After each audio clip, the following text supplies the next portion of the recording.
Highlights of my days, because today was awesome and talking with Kevin was really good. He's such a good listener. For all the lining up with being in the right place at the right time. Tim and Debbie, Australia, you're standing in it. That's not lightning, that's the TV. Gardening Australia. Everything for sending a message to my sister and her calling and saying, I was just reaching for the phone to call you and you sent the message, which we both love and agreed, yeah, we can do more of that. To having the nudge to go and put my phone on to charge and do it near the window where I get best reception. Another friend calls. She's back in the country with information to share and just all the bits.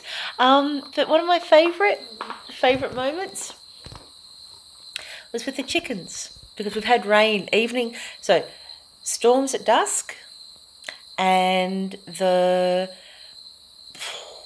50 mil of rain in 45 minutes to an hour, or 80 mil even. And where I am, the area gets flooded, or big pools of water, and the fig tree area for the chickens does get flooded. They have this whole area and it comes up halfway up my shins. And last night when I went in there were all these cane toads just all lined up around the corrugated iron barrier for the fig tree. And that was just no. Thanks, but no thanks. So I lent my really, really long neck around as far as I could with the torch on, because it was still raining, and looked in, could see they were each on a perch. Life is good. But tonight I got home earlier and it was already flooded. Again, more rain. And there was still enough light. And I just took a deep breath, did lots of kicking my legs so that I caused lots of splashes. And my determination was to do it properly, to care for these chickens, to get over my squeamish, icky thingies, and look after these chickens, right? They are great chickens, by the way. And they were all on the perch, something that Kevin had built with dowel on polypipe, which I'd leaned up against in the corner where I'd noticed that they had been sleeping. So I thought, okay, cool, rather than having them sleep on the dirt in the corner, I'll bring this around. They can perch on that. Roost. And tonight, even Henrietta, the big old red girl, she's so silky, was on the lower one, and she's just been sleeping outside in a corner under what's left of the snakeweed. That wasn't acceptable. So like the whole front area was flooded. So I got my breathing low. I used that trust technique of just heart calm breathing. And I picked her up, which I've never done before. And she let me, bless her. And I moved her to the wooden bench, and then I moved each of the new girls one by one into a cage area that is there from previous life. And then I went out and got some food, and I brought back lots of grain for them, and I put out, it was so cool, like it's all this a la carte dining, and I put out for Henrietta a whole smattering, a whole pile of the layers of mash. So she was up on this wooden table pecking away, making her really soft, cute little cocking noises that I decided were thank yous. She was a happy chook.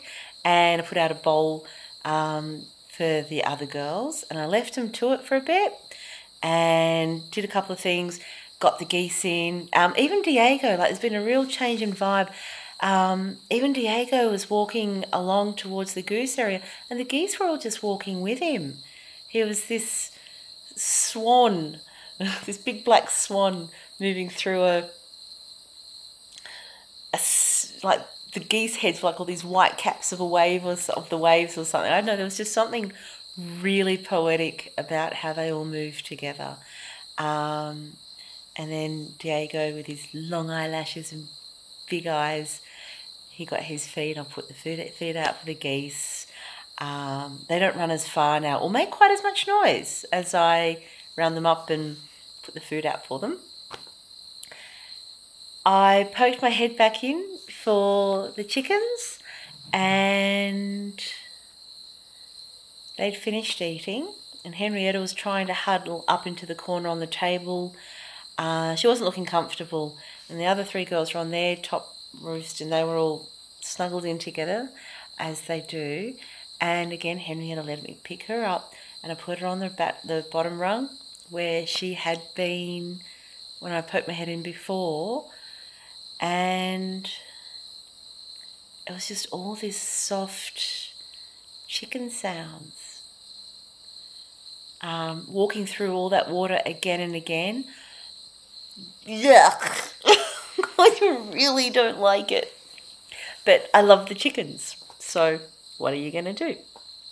And I got to just stop, and I just patted Henrietta and, of course, talked to her and told her how beautiful she is and loved, and how much I hope she's, knows how appreciated she is, and just all that stuff, and just, I don't know, making the chicken sounds with them. Have you ever cooed? Have you ever made chicken noises? It is so good for the soul. I swear by it. For everything that's happened today, having Pulpy, the chap who's lived here all his life, who owns the Kirrai pub, reverse up the trailer for me at the landfill because I can't reverse, and get right in, and he threw that shower screen out over the edge, and it was all done, no worries. Having a good chat about everything, and just everybody I've gotten to meet, and all the time, like on the ride-on mower, and the challenges, and keeping reminding myself I have nothing to prove. And then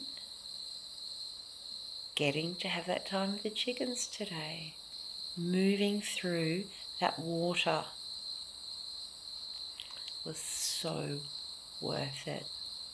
Yeah, so you know how it is. You know me so much, and I want to share.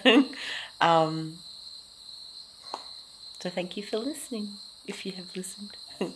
But yeah, I wanted to set this as a reminder for myself, because I do have days where I forget, but I think they're going to be fewer and much further between now. Just a feeling. I'm going to keep following the nudges. That's the feeling I've got.